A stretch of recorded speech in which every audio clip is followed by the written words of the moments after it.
Hey everybody, this is Perch, and I want to talk to you about the Sue Storm effect. Now, you probably have never heard of this, but this is actually a term or a phrase that's been around comics for a little while. And it basically, well, I'm going to walk through what it means. But for many of you who probably haven't heard this, well, I haven't heard it for a while, so I have a feeling it kind of went out of fashion, but it's more relevant than ever. So what is the Sue Storm effect, and why should you care?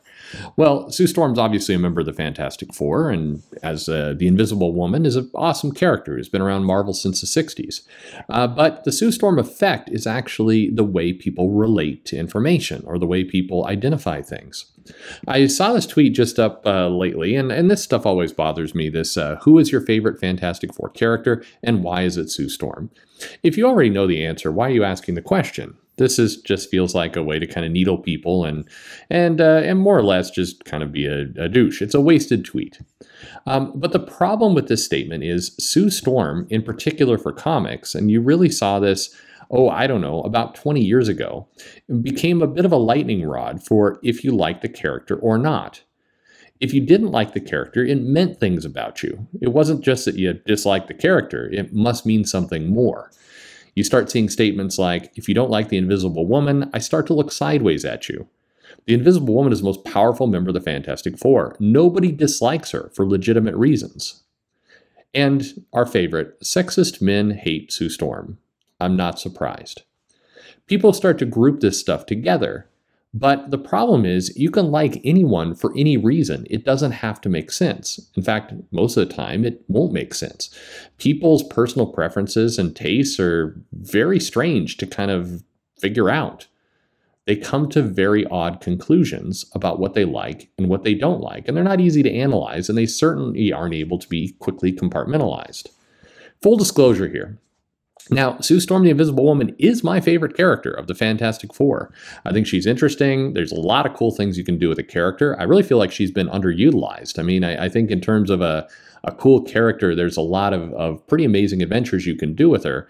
And her powers give you a lot of flexibility. If I'm a writer, Sue Storm gives me all kinds of things I can do, which is a little bit curious because a lot of writers, certainly over the last 20 years or so, they haven't done much with Sue Storm. She hangs out every once in a while. She has kind of a badass moment, but by and large, you don't see her get to really cut loose. John Byrne, who gets all kinds of criticism for his portrayal of women in comics, was really the last writer to utilize Sue Storm in a major way, where there were arcs devoted to this character and watching her cut loose.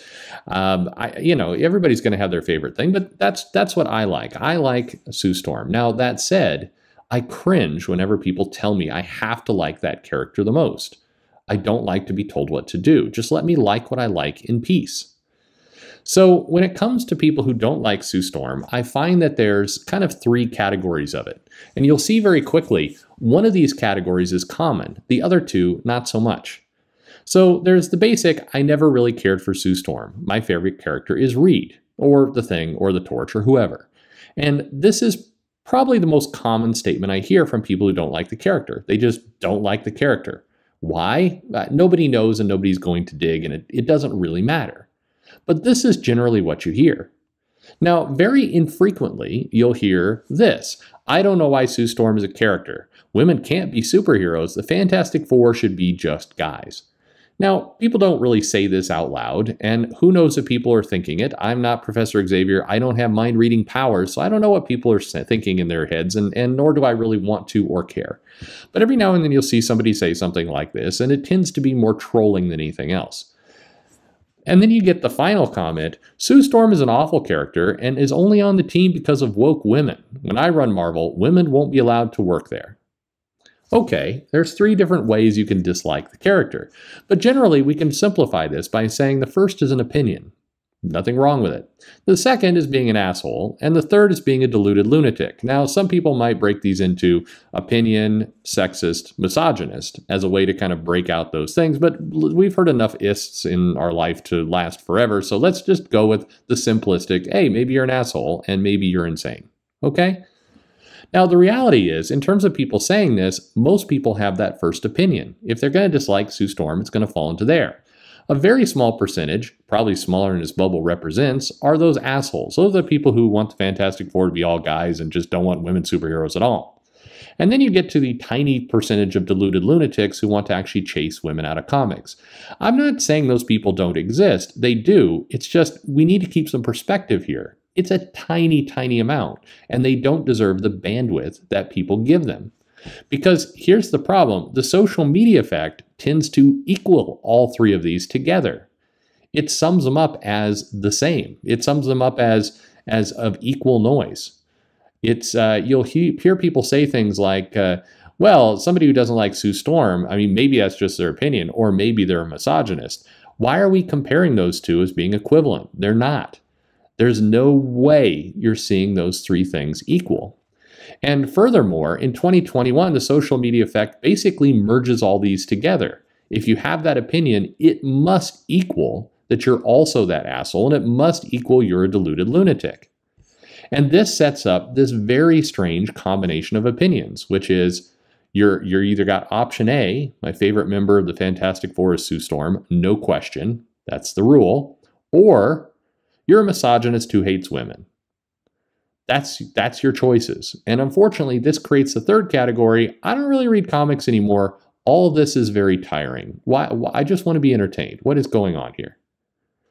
This is the problem of if because you said this, it must equal that. It means because you have opinion A, it means you're automatically signed up to equal all these other opinions. And you see this all the time on the internet, particularly social media and particularly in fandoms. You may state your opinion about something. You may completely ignore other aspects, but people will fill in those blanks for you. For example, if you like Indiegogo, well, you're a white supremacist. If you like Kickstarter, you're a woke socialist. If you like the X-Men right now, the Krakoa stuff, then you're a Tide Pod eating millennial who doesn't actually read comics at all. If you like the Bruce Wayne version of Batman, well, you're a racist and you enable the 1%. If you like manga, you're a titty-obsessed freak. And if you say, I just want to read comics in peace, then screw you. This is the challenge with all this stuff. None of these make sense. You're welcome to have an opinion in column A that has nothing to do with column B. And again, remembering those circles before, that is the majority. That's the 99%. One of the biggest disservices that social media and these other platforms have done is they've given a huge voice to the very, very small amount of people who post crazy things. And because social media is based on attention, it means that more and more people are going to troll or make things up in order to get that attention. And when all the attention is given to the most crazy stuff, well, you see where this is going. It generates more crazy behavior. All of this is a trap. But unfortunately, it also has a side effect of getting people to believe that the crazy is the dominant opinion, or at least is a good group of people. But it's not. The vast majority of people either like Sue Storm or don't like Sue Storm and don't really take it much further than that. It doesn't really matter. Everybody likes things for whatever reason they like them. Because you said this, it must equal that. Now, you might say, hey, this is conflating, and it is. That's true, but calling it the Sue Storm effect is more fun, has more comic history, and besides, you big bigot, you sexist, why are you trying to erase Sue Storm with this conflating? Stop it. We need to make sure we're giving credit where credit is due. I'm joking. The Sue Storm effect is this interesting thing. And like I said, this was going on back in the 90s. This was a comment that would come out every now and then. It was basically used to describe do you have to like a certain character for weird reasons? If you don't like a character, if you choose to say, I don't like this character, doesn't mean you're something else.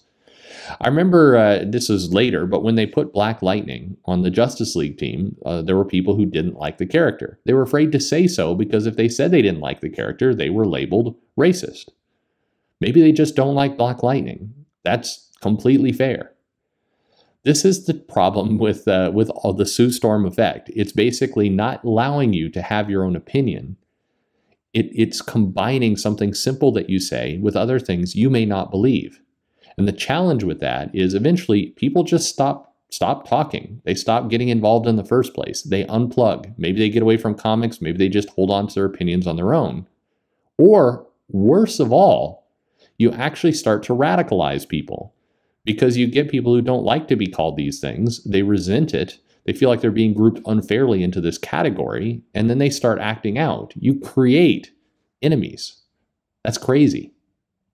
Again, I love Sue Storm. I think she's an amazing character, and I desperately wish we'd get some real focus on that character rather than just be kind of the person who hangs out in the Fantastic Four. This current run, what is Sue Storm doing? Like give her some real interesting things to do. That's what I would like. But at any rate, this is the Sue Storm effect. Have you seen it for yourself? Have you gone onto Twitter? Have you experienced any of this? What are you supposed to do about it? Well, the key is just keep your own opinion. And remember, people who try and label things on you, they're the crazy ones. And you don't have to pay attention to them. You can mute them, you can block them, you can ignore them, you can do whatever you want. But be confident in who you are and what you believe, and don't let other people tell you what you're actually thinking. Only you get to say that, for better or for worse. Thanks for listening.